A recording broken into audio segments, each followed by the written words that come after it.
বেশিরভাগ সময় আমরা আমাদের আত্মার বিষয়ে চিন্তা করি না, তাই আমরা আমাদের আত্মাকে বিঘ্ন হতে দিই। সকলকে জয় যিশু।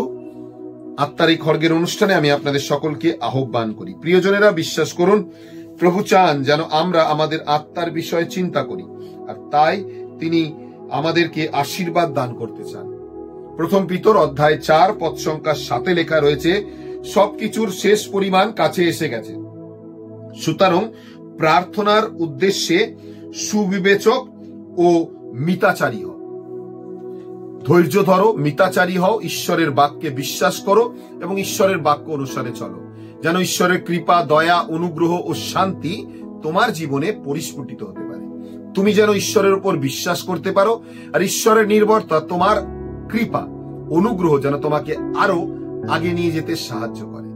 আসুন না প্রিয়জনেরা, আজকের এই সকালবেলা যদি ঈশ্বরের বাক্য আমার কাছে পৌঁছাচ্ছে, তাহলে ঈশ্বর চান যেন আমরা তার পবিত্র বাক্য অনুসারে আমাদের জীবন যাপন করতে পারি।